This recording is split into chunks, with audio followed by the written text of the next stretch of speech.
નમસ્કાર વિદ્યાર્થી મિત્રો, આજે વાત કરીશું ધોરણ 9 વિષય ગુજરાતી પાઠ નંબર 22 બોળો સ્વાધ્યાયનું સંપૂર્ણ સોલ્યુશન કરીશું, જે તમને પરીક્ષામાં ખૂબ ઉપયોગી નીવડશે।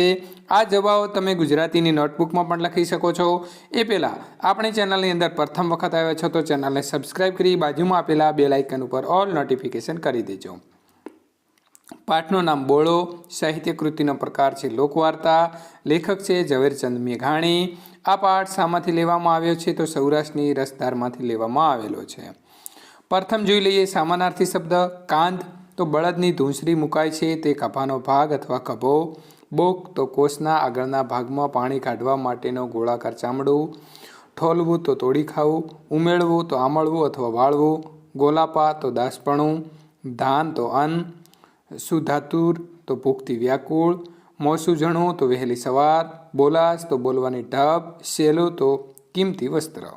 વિરુદ્ધાર્થી શબ્દની વાત કરીએ, નમક હરામ તો નમક હલાલ, કંગાળ તો સમૃદ્ધ, સપાઈ તો સિપાહી। તળપદા શબ્દો છે મિત્રો, આપણા તો આપણા, ધ્રો તો ધરો એક વનસ્પતિ છે, રહેવા તો રહેવું, આકચ તો આકે છે, ઢાંઢો તો બળદ અને પૈ તો પૈડું।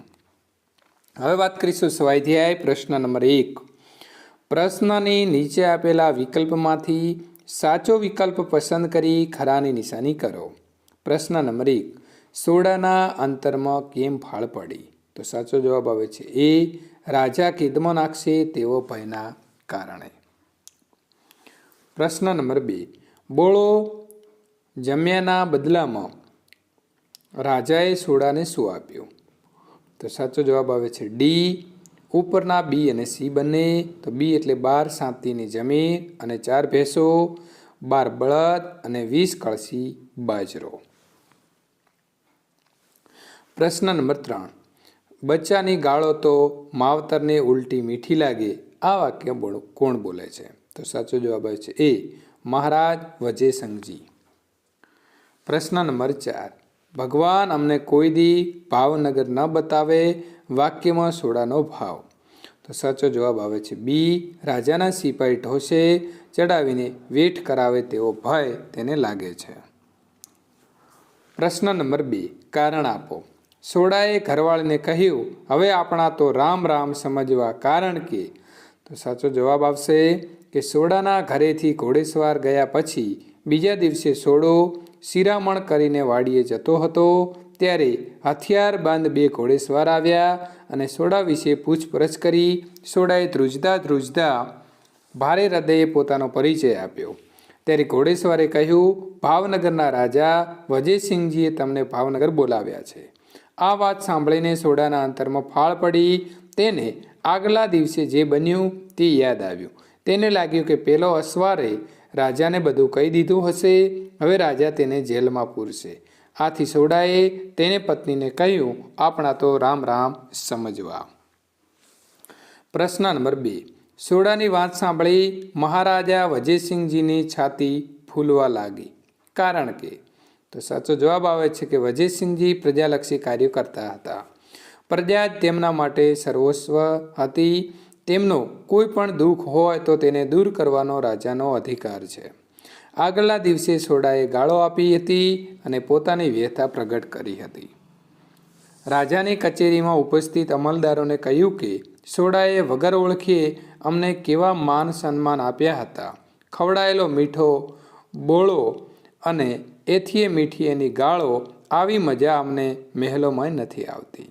આટલું બોલતા મહારાજા વજયસિંહની છાતી ફૂલવા લાગી।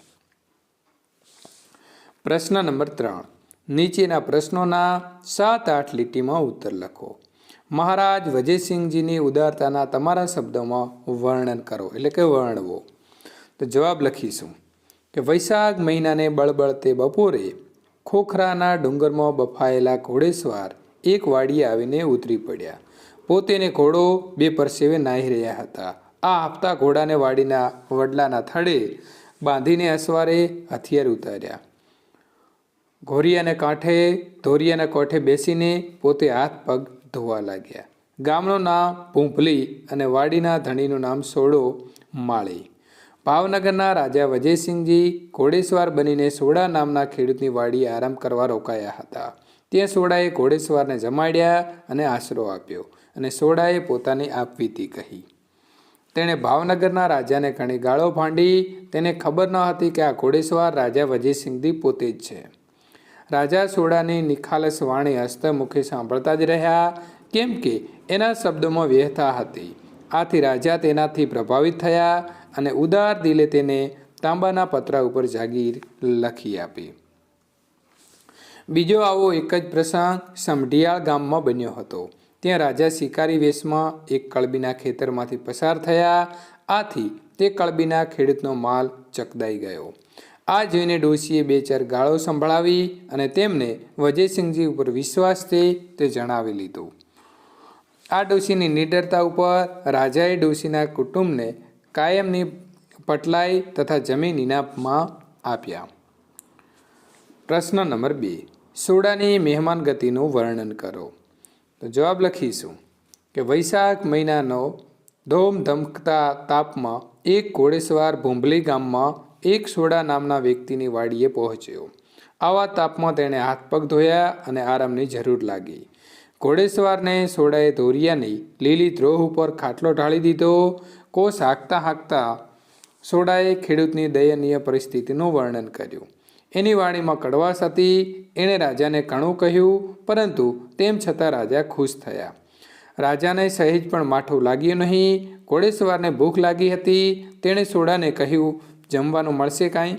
ત્યારે સોડાએ ઘોડેસવારને બોળો જમાડ્યો. પાંદડાનો દળિયો બનાવી તેમાં તેને બોળો ખાવા આપ્યો.